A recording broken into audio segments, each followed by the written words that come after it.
when you get those going.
Mute yourself, Pascal.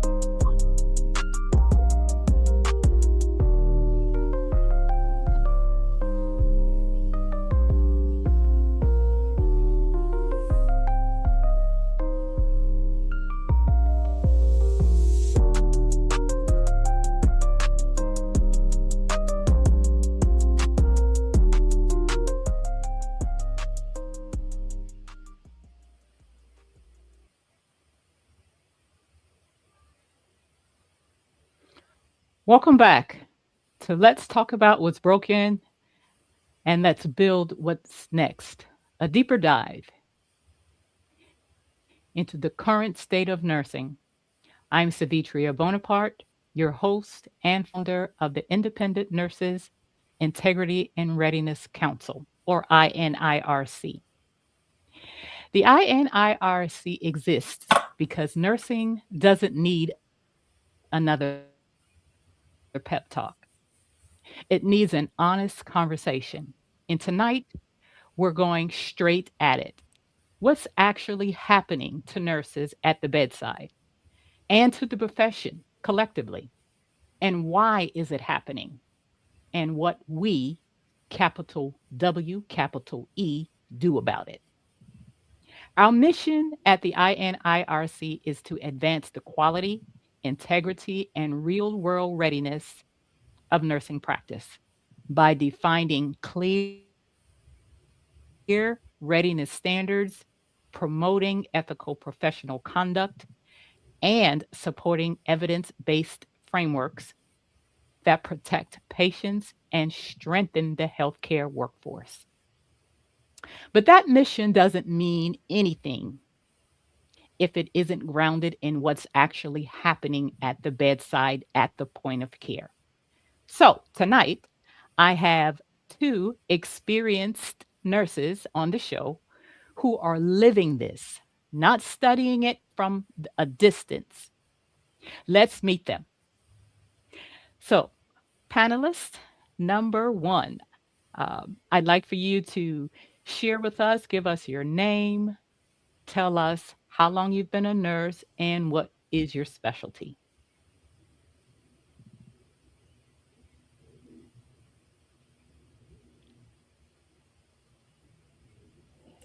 Hi, I'm Dr. Sherry Hamiel, and I've been a nurse for 24 years.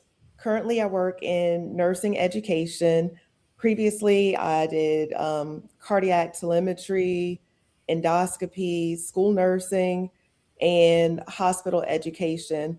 And additionally, in my spare time, I do content creation for nursing students, giving nursing students tips to help with nursing school.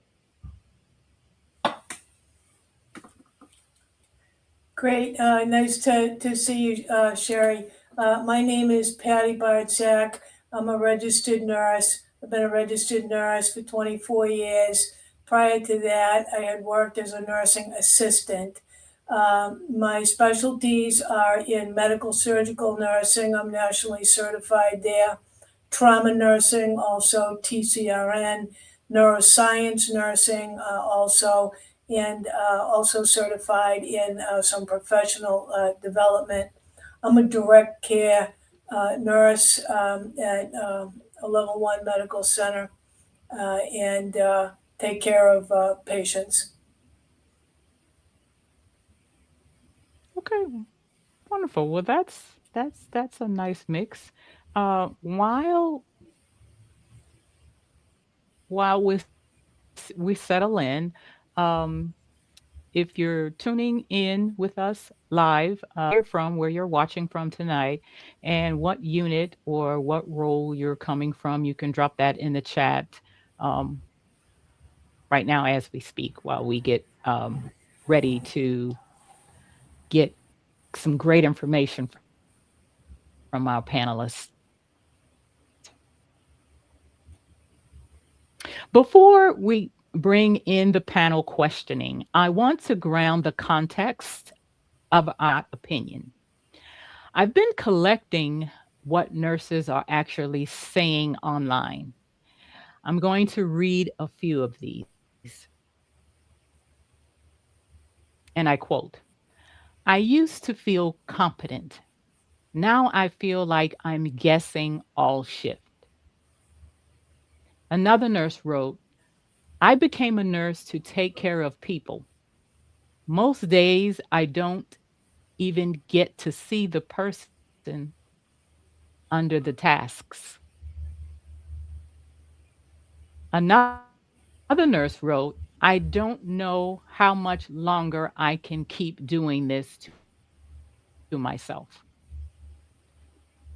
Some days I genuinely wonder if I made the wrong choice. I'm just going to let that sit with you for just a minute. Now, here are some statistics that I came across. 43% of United States nurses reported that they are likely to leave the bedside within the next year, an increase of 38% from last year. And this is from the advisory board.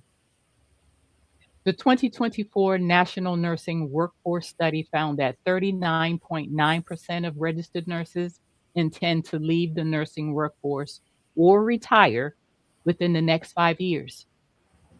Stress, burnout, workload, and understaffing remain the leading non retirement reasons. The National Council of State Board of Nursing reports that approximately 25% of new nurses leave their first position within the first year of practice. The United States population is aging rapidly. While chronic disease continues to rise, demand for healthcare is expected to increase substantially over the next 5 years because adults age 65 and over are the fastest growing segment of the population. And most older adults live with at least one chronic condition. These trends are expected to increase demand for nurses across virtually every setting. More than 138,000 nurses left the workforce between 2022 and 2024, according to the National Council of State Boards of Nursing. I'm going to let that sit with you for just a minute as well. Those statistics should be blowing your mind at this point. It's astounding.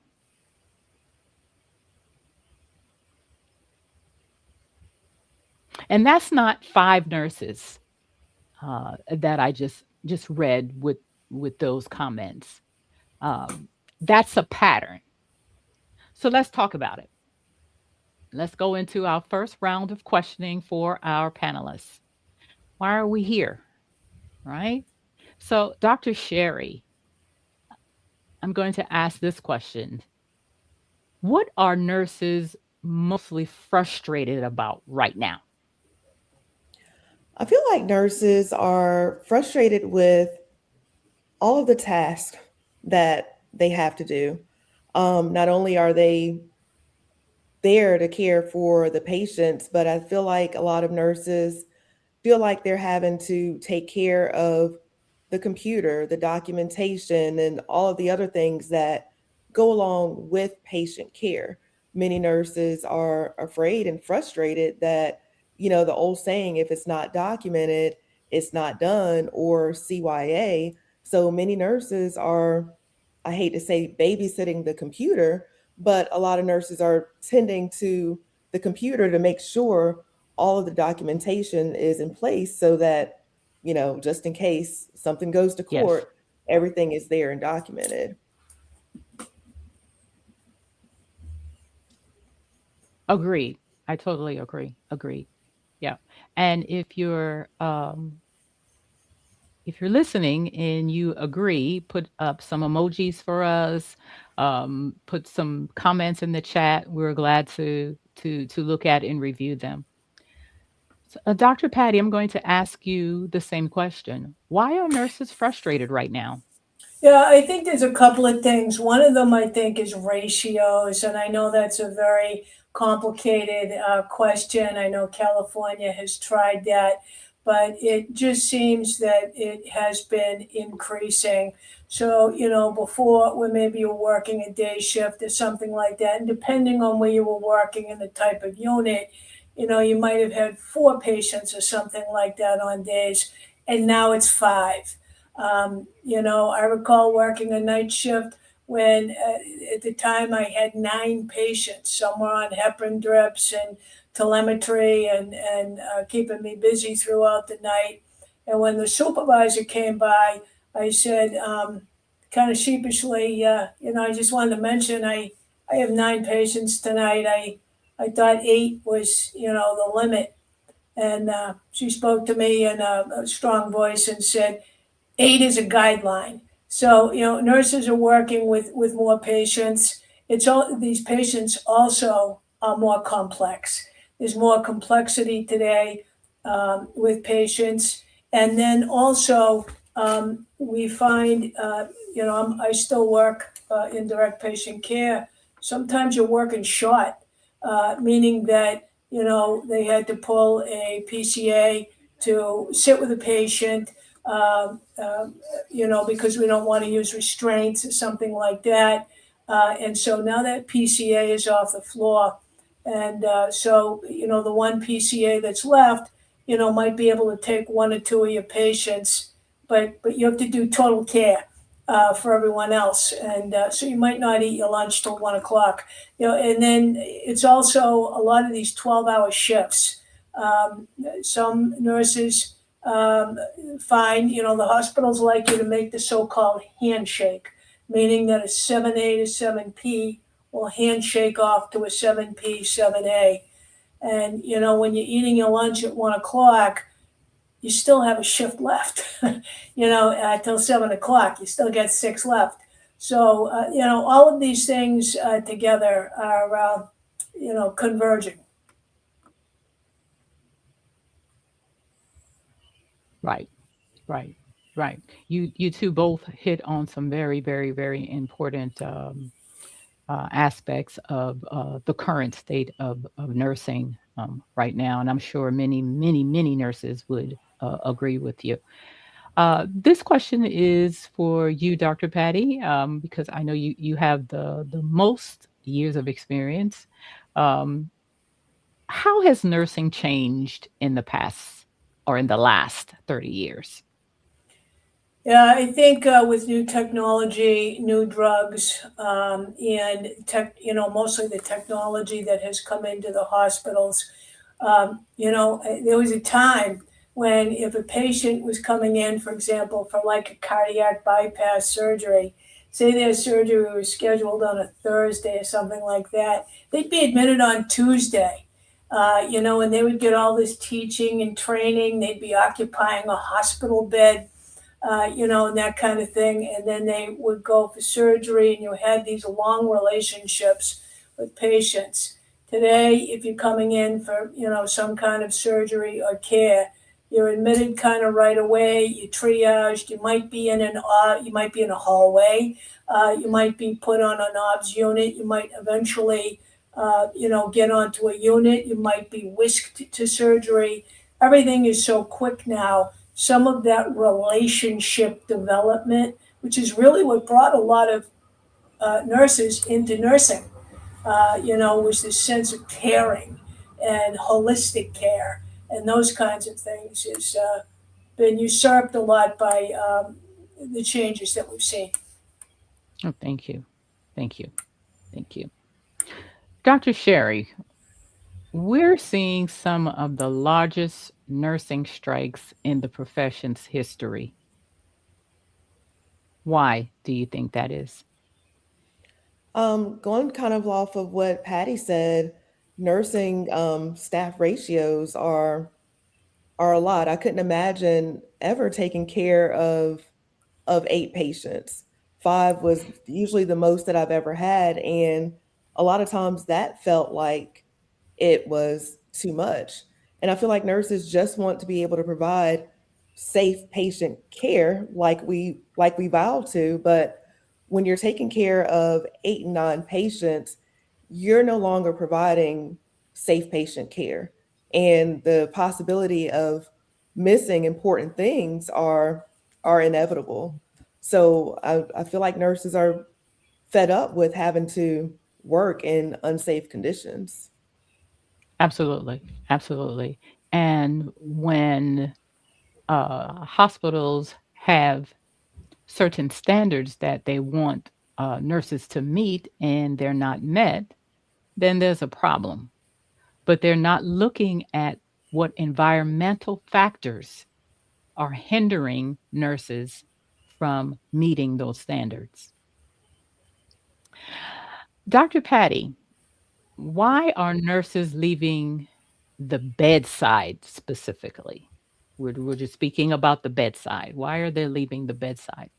Well, it reminds me of like a juggler. Everybody can kind of juggle two balls, juggle maybe juggle three, but when you have seven balls to juggle, it is very difficult. It can get a little bit demotivating.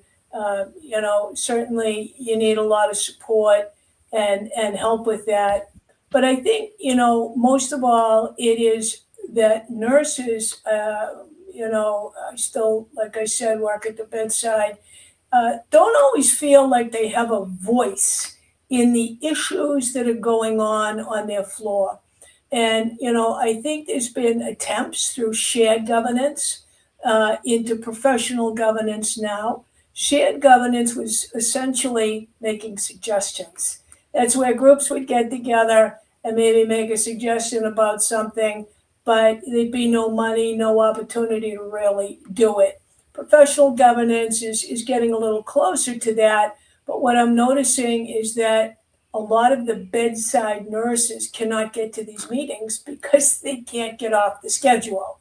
So what you'll see is that some of this voice and the projects that are being done by exempt personnel. So maybe people in nursing education are coming. Certainly very valuable and important people, but we're really not giving the protected time to the bedside nurse to make those valuable contributions. And I think, and they want to.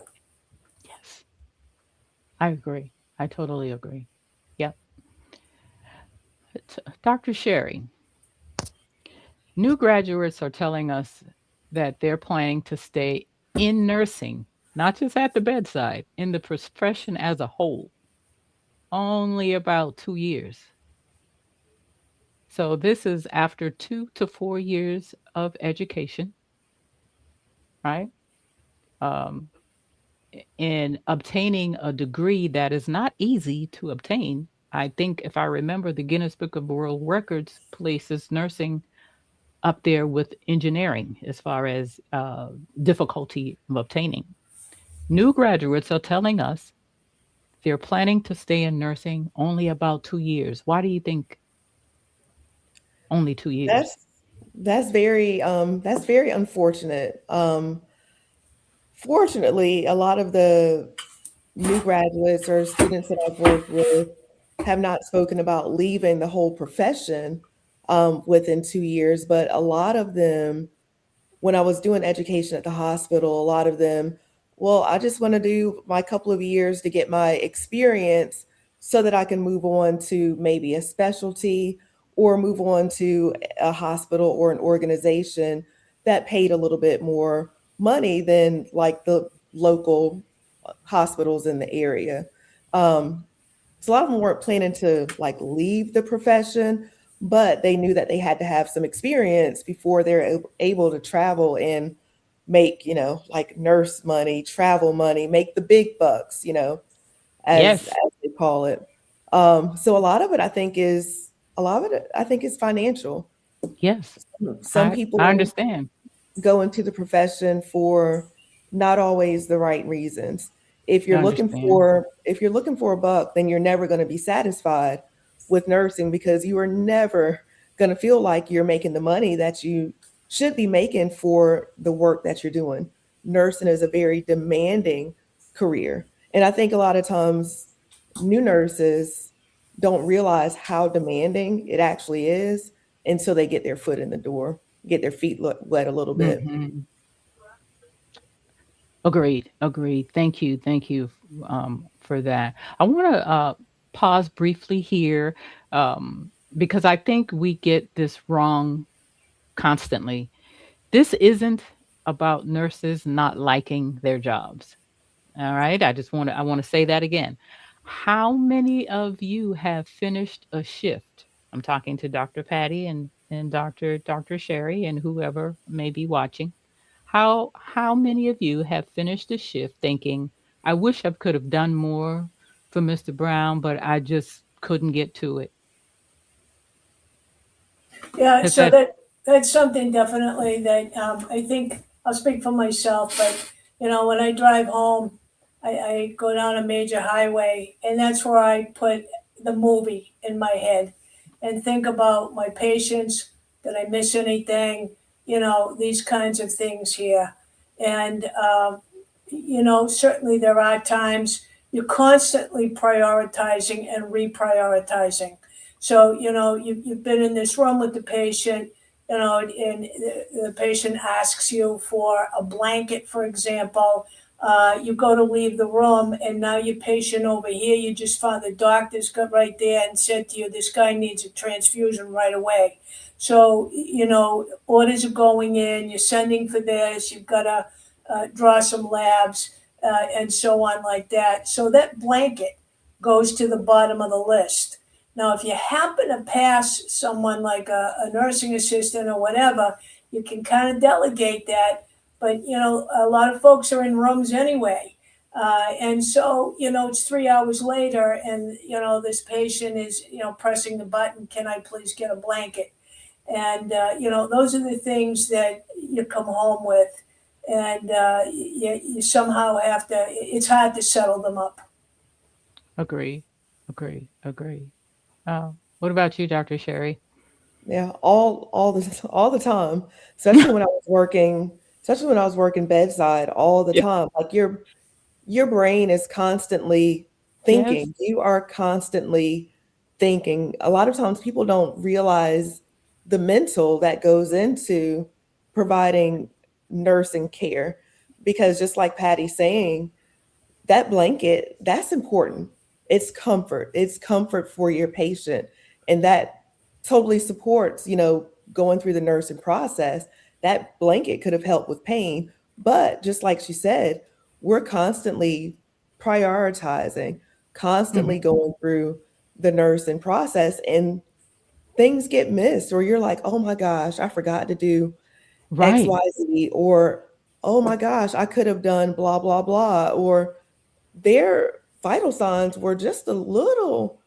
elevated, and it may not have been much, but then you start to think about things, and then just so happens sometimes when you come back to work the next day, the pieces definitely start to fall together because something could have happened overnight, and then you're Right. like, man, if I would have, done something sooner or called the doctor or thought about, this or that, maybe we could have caught something earlier. So it's constant. It's always Right. constant. Right. Right. Right. Agreed. Totally agreed. So, what is actually preventing our nurses? We touched on a few points. What is actually preventing nurses from delivering the quality of care they know how to deliver right at the point of care when it really matters? What do you think? Either of you. One of the things I notice is like equipment, for example. I've run into this a few times where, I have a patient in this particular room. They have an IV, but they're really not getting anything. And now all of a sudden they need fluids, they need an antibiotic and all of that. So I'm looking for a pump. This is equipment. And you might say, well, just go down the hall or wherever you go, just get a pump. Okay, there's none down there. So now you have to go around a little bit and ask your colleagues, do you have an extra pump or do you have a channel or, what do you have? And I can remember actually reading about this because I went into someone's room to answer a light. And I never want to say they were not my patient because they're all our patients. But Mm-hmm. this patient was assigned to someone else. I went in to answer a light. And I took this person to the bathroom and there was a pump in there. So I know that nurses, we're all guilty of it, hoard equipment because we know it's scarce and at least we're going to protect ourselves. It's not the right thing to do. Mm. Uh, so, I think sometimes having to chase things down is lengthy and difficult. Mm-hmm. Similarly, there's other equipment. Usually we do have oxygen. Here's a great example that is frustrating. I can recall, I take care of patients all the time, but this one really stuck in my mind. This guy had chest tubes, two chest tubes. They were to suction, and he had to go down to a CT scan. He had to be accompanied by a nurse. And I took him down there, and of course, I put him on portable suction. And that kind of sits on the stretcher. And like the batteries in this thing are like this big. There's these big black batteries, okay? And, I get him down there, and now the batteries have run out. And they looked like they were fully charged when I took them. I'm in another part of the hospital. Nobody's got these batteries. I'm sweating. I've got a pulse ox on them. And it's these. This is where nurses start to think about. Should I be working in an office building? When my biggest problem is finding extra pens and paper or whatever. These things are kind of life and death problems. And, Right. having that kind of support, that environmental support is important. And then when it's not there, nurses start to think other things. Ah, right. Thank you. Now, I'm going to peel back a little bit more of the onion here. Um, what do you think, Dr. Sherry? What other either organizational systems or cultural type barriers do nurses face that hinders them from um, executing clinical judgment or critical thinking at the point of care? That's a very interesting question. Um, I think organizationally, a lot of hospitals have, their set of standards, as far as safe patient ratios and different things like that. Whereas me taking care of 5 patients may not, while it fits within the organizational tier, the budget doesn't allow for, staffing to, for us to have more nurses, whatever the case may be.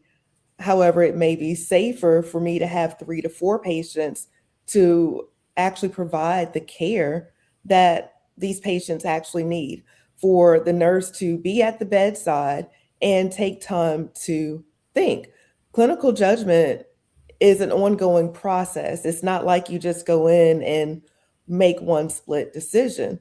sometimes we do have to do that, but clinical decision and clinical judgment, it's an ongoing process, and sometimes we need time to process, but a lot of times you can't do that if you're having to go XYZ for equipment, or or if you don't have enough nurses or support down the hallway or on the unit to allow for that to happen.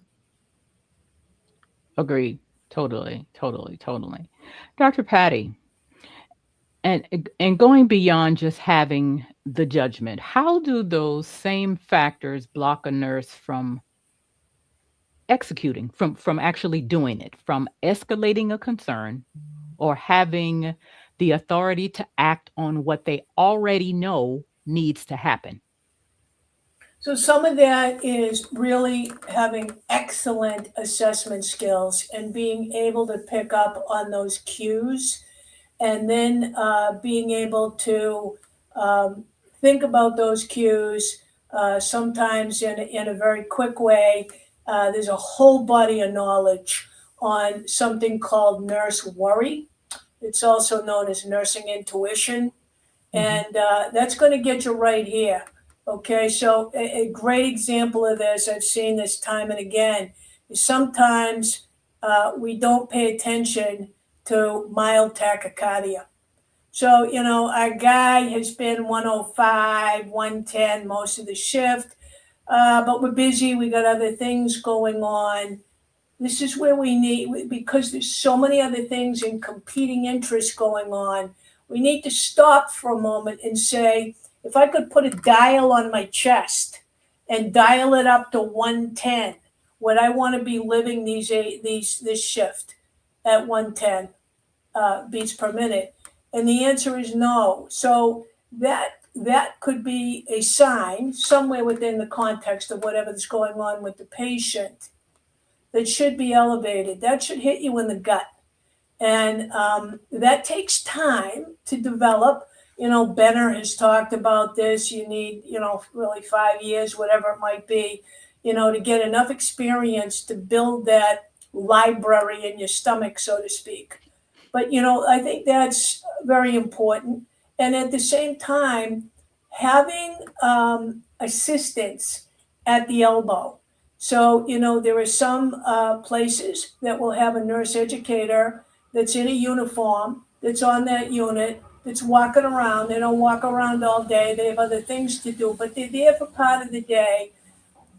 I can recall having a patient that had a talc pleurodesis. He had a chest tube in, and I noticed that the thing wasn't titling. I was on the floor. I couldn't get the thing to title. I was having him cough. I looked for, kinking in the tubing and all that.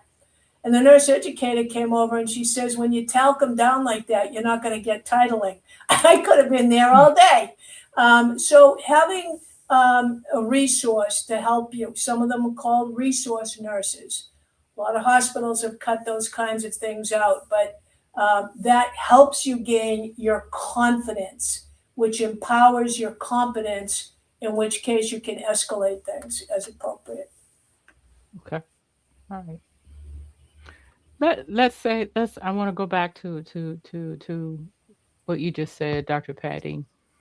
What in the context of two nurses having the same amount of experience in a specific specialty, and then notice that a post-op is getting slightly tachycardic and the blood pressure is dropping. One nurse makes the decision to continue to see her patients, maybe offer him some pain medicine, but the other nurse sees something different, a pattern. The client continues to deteriorate. Why do you think there are different outcomes? Why do you think that the nurses acted differently? There's a lot of psychology on this, and one thing that no one can touch is something called the internal box. It's been called different things, Yep. and it's when you become a nurse, your box is already built, and this is a type of thing that Um, you've got radar. You're an advocate. You're paying attention. You don't just want to kind of placate and kind of time out the shift and pass this on to someone else. You are actively engaged with your patient. So I think that attitude is a really big part of this internal box. And there might be some others, good nurses, people you work with, nice folks that might let that go for some of the reasons I just cited. Okay. Thank you. Dr. Sherry, and here's what I keep coming back to. Wanting quality outcomes, because that's what most of our organizations want. Quality outcomes, right? It can't just be a value statement, something that they have on the front page or the landing page of their website. It has to be a commitment. If an organization generally wants quality outcomes, that means designating itself as a high reliability or a magnet, one where adequate staffing and the other environmental factors aren't optional, they're prioritized, because that's what actually lets a nurse bring their best selves to the patient in front of them. Do you agree? I agree. Yep. Yep. So, why is staffing still? It's 36 years for me. How many years for you, Dr. Patty? 24, I was a PCA before that. Okay. All right. Why is staffing still such a persistently difficult problem for hospitals to solve? What's actually in their way? This is for you, Dr. Sherry. Explain it to me like I'm six because I'm not understanding it. Explain it to you like you're six. Yeah. Honestly, I'm not sure what the issue is with staffing and why organizations can't get it together, whether it's not in the budget. I honestly do not know why staffing is an issue. When I first started nursing, um, we worked between 8 and 12 hour shifts. Now, 8 hour shifts at the bedside is pretty much unheard of. While I know Patty said earlier something about the 12 hour shifts and the handoff, the shake off, but I mean, nurses don't want to do 8 hour shifts, but I honestly think that 8 hour shifts would be safer for both the staff and for the patients. I I know agree. from working 12 hour shifts to 8 hour shifts, I was like, is that it? Like, am I done? The shift is over. And like, Right. if they called for me to do an 8 hour shift or a 4 hour shift, sure, I'll come in. Like, because it's only 4 hours, it's only eight Mhm. hours. That time flies by. But something about Right. those extra 4 hours, that 3 to 7 Ah, or whatever time, it does something to y you. it wears I 5 o'clock, I'm checked out. I'm just gonna be honest. I'm Right. 5 o'clock, I am checked all the way out. You're going through the motions. Yeah. Right, You're right, going right, through the right. motions. Mm. And why does it often take a walkout or strike before the needle moves just a tiny bit, Dr. Patty? Well, two of the things I think that hospitals can look at is one of them is I don't think we do a very good job at prevention, just in general. I mean, if you walk through like an outpatient clinic or something like that, they have HGTV on. We're not putting up preventative messages, for our patients to read when they are in our house, so to speak. We're not putting things up about let's not do distracted driving, let's not be drinking and driving. Here's some things to help prevent falls. All of those kinds of things. There's a whole big piece of prevention. I don't know. Didn't someone once say that ounce of prevention is better? Pounds prevention is better than the cure, Mhm. right? I think Right. that's it. And then the other thing I think is investments. So certainly no knowledgeable investor, but when I think about hospitals having to make investments, some hospitals are aging, and so the infrastructure needs to change a little bit. Maybe making private rooms or putting an addition on the hospital or something like that, capital expenditures. But there's also opportunities to invest in our people. And I'm not looking at the $1 million salaries or anything, but has there ever been a time when I worked on the unit and I'm aware that someone's making a lot of money a year. If they could just give us $25,000, if they could just give us a little money to hire another PCA, to hire someone else. So I think that we make decisions with money, and I'm not sure that they're always going into the people. Understood. Understood. Dr. Sherry, what do you think about that? I think that's an interesting take. There is prevention. There's definitely a educational gap as far as prevention is concerned. A lot of times you'll talk with patients on the unit and they may be diabetic, for example, and you're talking with them about checking their blood sugar at home and different things like that. And they'll say, well, no, when I went to the doctor's office, they just told me to take these pills every day. No one told me anything about checking my blood sugar or the importance of changing up your diet or different things like that. So there is a gap missing from like outpatient stuff, prevention, your primary care, Mhm. um, to where you get to tertiary and you're like in the hospital. So there is a huge educational gap all the way around. Um, and I wrote down like a hospital. The hospital is a business, but like Patty was saying, it would be nice if organizations invested within their employees as well. Um, Mhm. Send them Mhm. to conferences and different things of that nature. Mhm. Mhm. Um, when I was a school nurse, we were always sent to conferences. Working in education, we go to conferences and learn different things.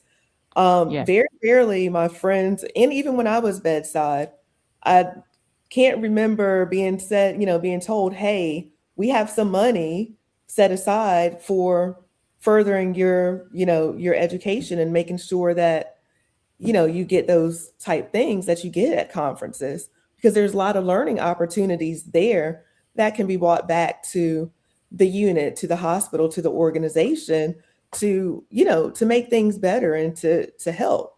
All of the Mhm. research based, evidence based things that go on at conferences, a lot of bedside nurses don't get to participate in those things unless they do it out of their own pocket.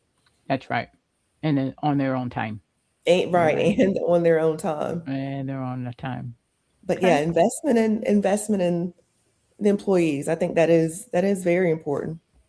Sometimes nurses don't feel appreciated. I agree. I totally agree. And then thank you for saying that. Now we've talked for several minutes about um, the problems, the issues, um, some of those things that hinder nurses from being their best selves. So I'd like to transition now because naming the problem is one thing. That's not enough. Um, we nurses need to talk about rebuilding the profession through our lenses.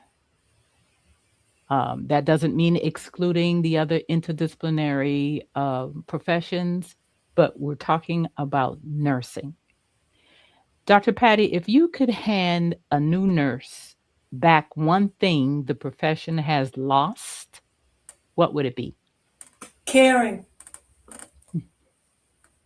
Dr. Watson would be very she would shake her head when if you said that in her presence.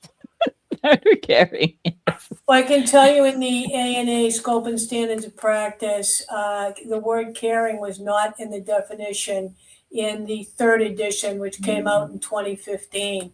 When Mm. the fourth edition came out in 2021, of which I was a co-chair, the word caring came back in there. And it's also in our fifth edition, which has been through all its rigor and will be coming out later this year. So I think Okay. caring is very, very important. Okay. Dr. Sherry, you work with students. Do you see a lack thereof? No, I think that a lot of the students genuinely care.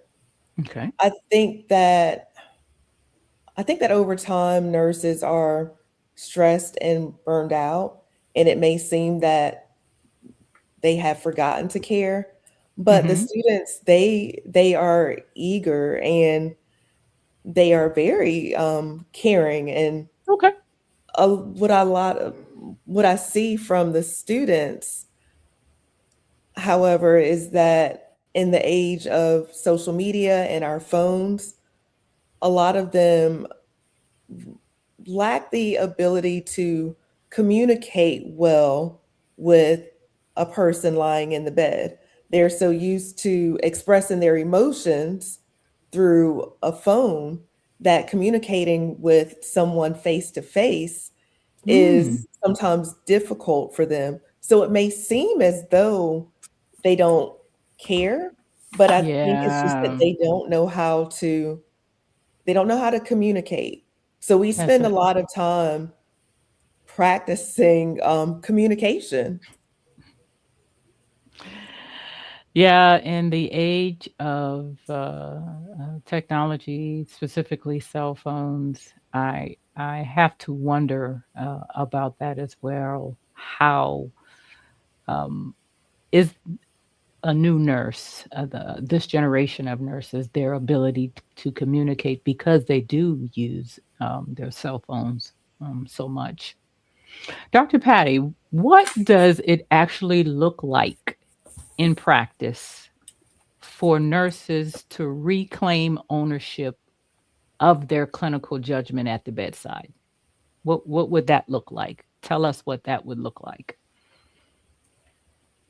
I think nurses need more of a voice, and I think the change needs to come from the grassroots. I think in Woo! I think in gen I think in general, grassroots,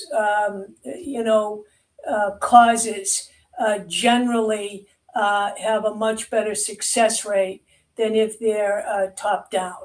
And in terms of leadership, I've seen all kinds of leadership over the years. There's leaders that are, up here. I think the servant leaders are really helpful to new nurses. And something that I've said, and I've said this on LinkedIn and somewhat publicly, is that, if I could, run things, I think every CNO and every nurse manager should have to work in a uniform one shift a month. Now that could be a 4-hour shift, and you might say, well, they might be out of practice, Patty. Well, that's okay. We give them a preceptor, and they'd have to go in and talk to the patient, talk with the patient. Maybe they don't know how to remember how to do the Omnicell or get the medications, but they've got their preceptor. They would have to go through all of these things, maybe empty the Foley catheter, make sure it's not touching the ground, be able to take a little bit of commentary. We want to make sure that there's no kinks, it's not on the ground. Okay, good. And put them in that position to feel the pain points. And I think that having those narrower hierarchies would certainly be educational for everybody in healthcare. Yes. Yes. Yes. Yes. Wow, that's outstanding. What about you, Dr. Sherry? What do you think? I think that's a very good I think that's a very good idea. Um, Even if it's not for a full shift, but Mhm. just like when I was a clinical educator, I was the clinical educator that like Patty spoke about. I always came dressed in uniform, and I was up and down the hallways assisting staff for several hours of my day before just returning to the office and doing all of the office things so that I stayed connected with the staff.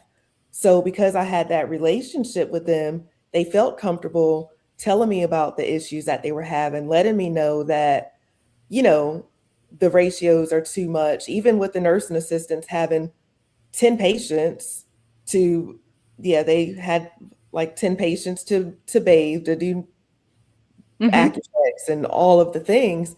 They felt comfortable enough telling me those things because I was a face on the hallway every single day, watching them and helping them for a few hours out of the day. Even if it Yes. wasn't, a full day, that Mhm. that Mhm. helped as well. But I Understood. also feel like nurses need time to think. Mhm. Nurses need time to think. Mhm. And a lot of the environmental factors and the interruptions and the different things that go on. We haven't even spoken about alarm fatigue and all of those things We haven't that gotten to that. Yep, you're right. that are constantly interrupting nurses. I feel like, yeah, if we could get back time, that would be Get that back would be some so time. helpful. Get back Okay. time. Yeah. Okay. Just adding to that, one of the things is finding policies. So, so now all of a sudden you've got a drug that you've got to give, maybe it's a titration or it's got levels or something. You haven't done it in a while. You want to go to the policy. You want to go to the policy. And some of the nurses are good about reading online. I'm one of those, maybe we'll call me an older nurse. I got to print it out. I got to staple it and I got a yellow highlighter and I got to kind of go through it. See, this takes time, but I don't want to make a mistake. And Right. so I have to go through these things in my own time. And like a lot of nurses, I like my colleague over here. Hey, listen, have you hung this recently? Is this what we're doing? These are the things I highlighted. What do you think? Yes. Okay, that Mhm. takes time, and Time. that's critically important time that you have to take that. Mhm. Mhm. Mhm. Agreed. Totally agreed. Yes, those are both excellent, excellent points. So, what would need to be true? What would need to be true structurally, culturally, for nurses to practice in alignment with why they became nurses in the first place? It's Dr. Patty. This has been written about before, but it's something I think about. Uh, I think nurses do have to disengage their uh, payment from being part of the room. So we know that, if a nurse comes in to a hospital to work and they have 3 years experience and who knows what that experience was and what that was, they're on a grid, okay? So you're going to get X dollars per hour, and that is billed essentially as part of the room with the linen and the rest of it. Nurses are not all the same. They are not all cogs in in a wheel here, where they can be, segmented in this way. We are not parts at General Motors.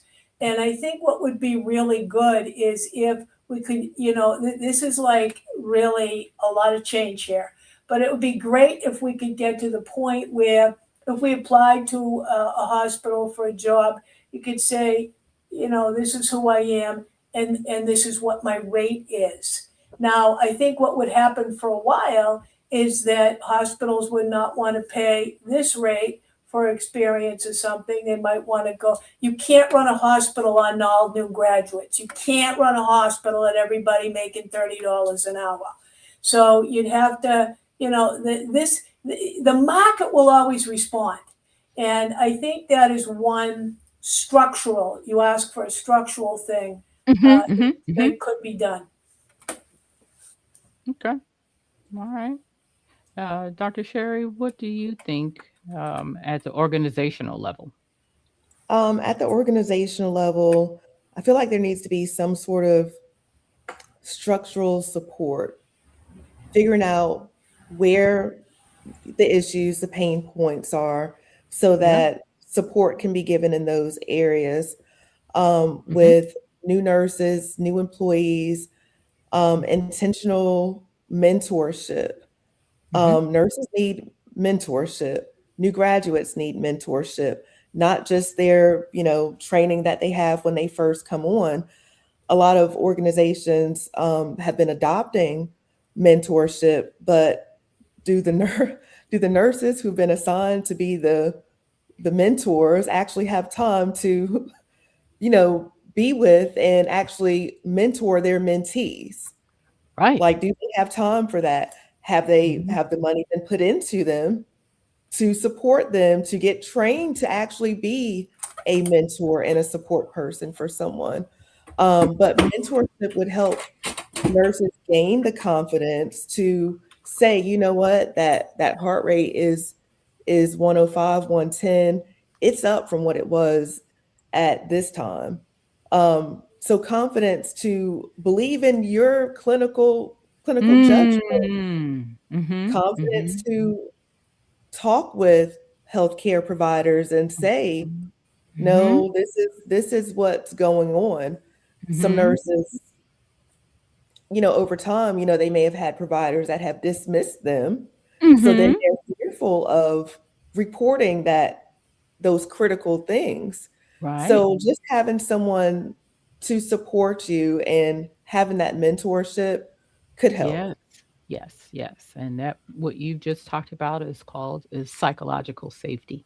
Nurses have to feel as though, no, I can call Dr. Reggie because this is happening and he's not going to chew my head off, or he's not going to tell me, oh, that's not my problem, call the surgeon. That's not my problem. Nurses have to feel that they can reach out when they need to and get the help that they need to care for clients. And in my opinion, I'm just going to say the quiet part out loud. If you don't like your job, quit. I'm talking about those grumpy doctors. That's what I'm talking about. Oh gosh. I So think another structural issue is that nurses don't always get lunch, and yes. I've been involved a lot with this as well. And there've been some hospitals, there's some hospitals out in the state of Washington I've read about that hire like 2 hour nurses. They're like retired nurses or something. They're from the community. They're not looking to make $1 million an hour, and they get retrained. The hospital, does some retraining and some orientation with them, and they're called in from like 11:30 to 1:30 type of thing.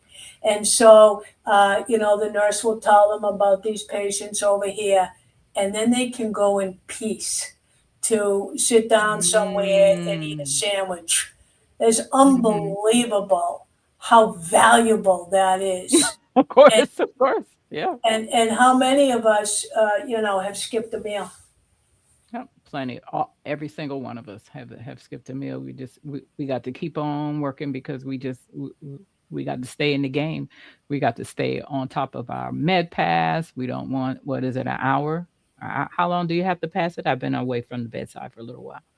Hour, 2 hours, hour before before you're considered late with the med. So yes, I understand.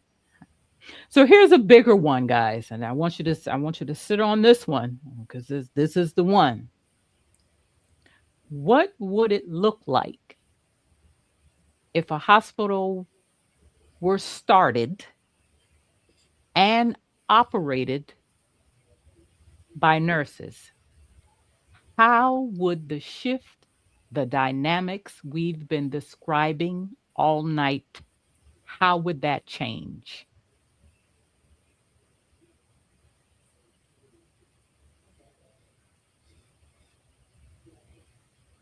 I think the Well, focus might be a little bit different.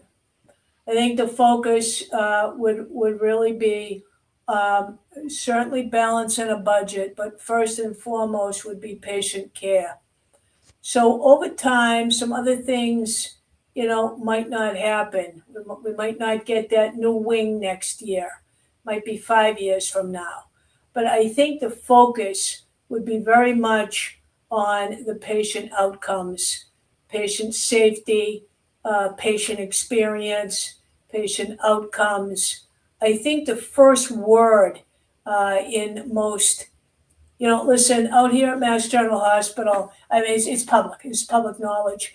There was an older CNO. She's retired now. She's very well known in the literature, Jeanette Ives Erickson. She's written stuff. You can look her up. And one of the things that she used to say was whenever she went to like a big meeting at the hospital, she always used the word patient and tried to put the patient in the center of the table. And I think that's the value and the power of nursing running a place. Good. I like that. I like that. I like that because when I thought about these questions, and I was jotting down these questions for this live, that's one of the things that I talked to myself about, and I actually drew a model that had the patient in the center. So we're thinking along the same lines. Dr. Sherry, what about you? What would the hospital, what would that look like to you? I think that it would be run with the bedside nurse in mind. Obviously, you still have to think about, all of the financial stuff because the hospital is a business and the organization, it takes money to run and all of those financial decisions need to be made. But I think that the financial decisions will be made with, okay, wait, so does that allow the nurse time to think? Is that going to allow the patient to be safe? Going back to what you all are saying and what we're supposed to do as nurses is to provide safe, patient centered care. We're always talking about involving the patient within, their decision making, within their care. So I think that things would be done with both the bedside nurse and the patient in mind, making sure that the bedside nurse would have time to think and it would Hmm. allow the patient to be safe. Okay. And lastly, now I don't claim to know a whole lot about economics, and how hospitals operationalize their expenses. To my knowledge, nurses are an expense. Right. If you were NOCEO in this hospital that is ran by nurses, led by nurses, would that change and could it change?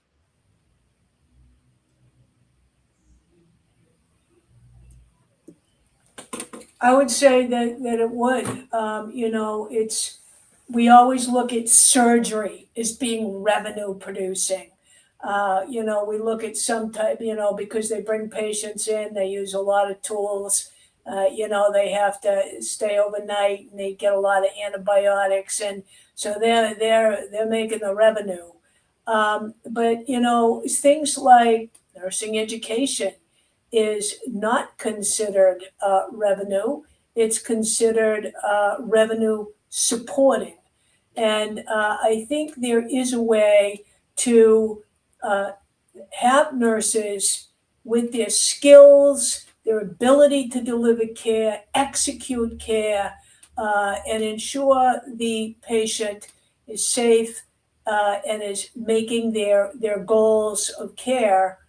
That should be and can be, I think, part of the revenue cycle. Hmm. Well, all right. I agree. What do you think? You I agree, agree. Dr. Sher? Yeah, Okay, because well then. I tell my students all of the time that when we're coming up with care plans and different things of that nature, they're always like, "Oh, we're going to give the medicine, we're going to do this," and I'm like, "That's really good, but what can you do as the nurse if the physician hasn't ordered any medication yet?"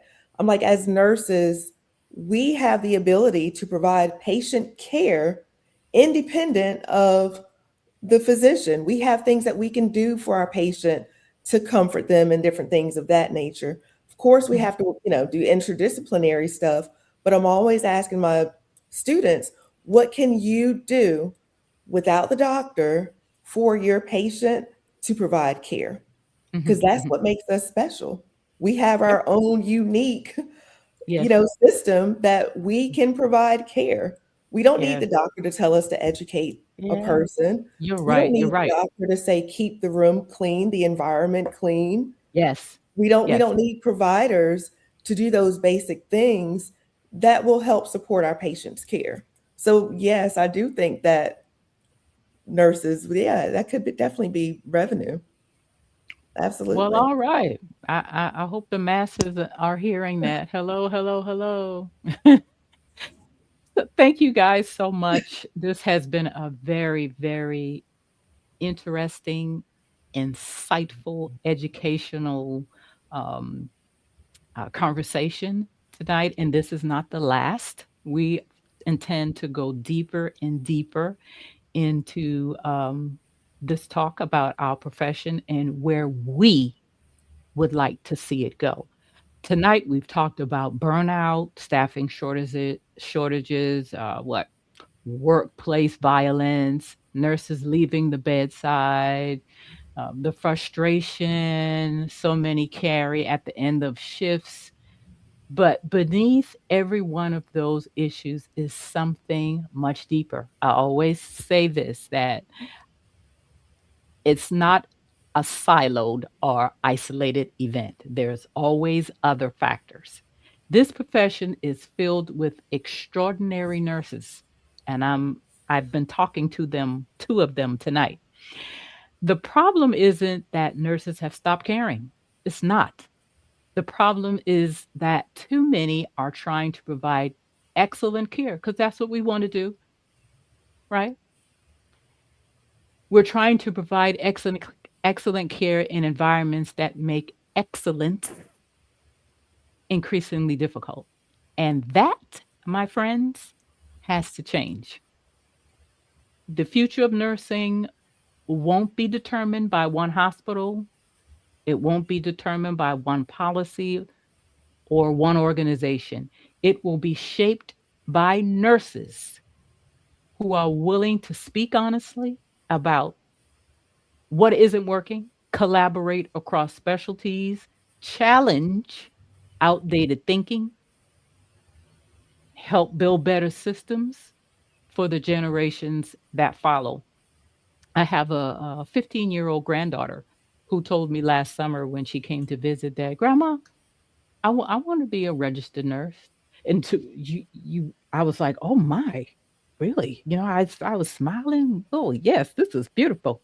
She wants to follow in my foot. And then I thought, oh my goodness, we've got some work to do before I throw my baby into that. We've got to shape it up just a little bit. But I was very happy to hear that.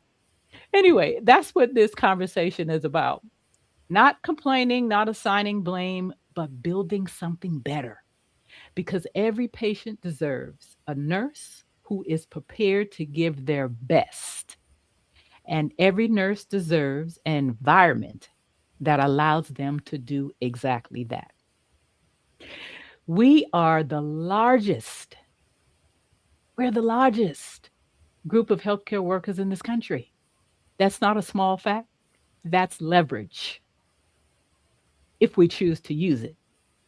Every one of us, everybody that's watching, you have your own version of Mr. Brown, the patient you couldn't get back to, the care you knew was needed and couldn't give. Tonight isn't about carrying it as guilt. It's about asking honestly, what is the one thing in my own practice, my own unit, my own voice that I can do to move conditions forward? Because guess what, ladies and gentlemen, boys and girls, it looks like no one's going to do it for us. We're going to have to do it ourselves, right? That's what rebuilding actually looks like. One nurse, one decision, one act of refusing to accept. That's just how it is. That's in the past. We're not doing that anymore. We're acting. If tonight's conversation resonated with you, I invite you to become part of what we're building at the Independent Nurses Integrity and Readiness Council. The INIRC is more than a professional organization. It's a community of nurses and healthcare leaders committed to advancing measurable readiness, strengthening professional integrity, and providing patient safety. Whether you're looking to stay informed, develop your readiness expertise, or become a leader, help shape the future of nursing, there's a place for you in this movement. Visit our website, inirc.org, to learn more, become a member, and join us. Help us redefine nursing through readiness. There's a QR code on the screen right now. Scan it, it'll take you straight to the website. Drop us questions about membership in the chat before we go. We'll answer any questions we can before we go. Again, I want to thank my panelists. You guys are the best. I couldn't have picked two better panelists, two real sound, educated, informed professionals to help lead this charge tonight. So thank you so much. Um, yes, thank you. That's right. Give them a round of applause. They deserve it. Yes. So, guys, same time, same fight. See you on the next episode of Let's Talk About What's Broken. Let's Build What's Next. See you next time.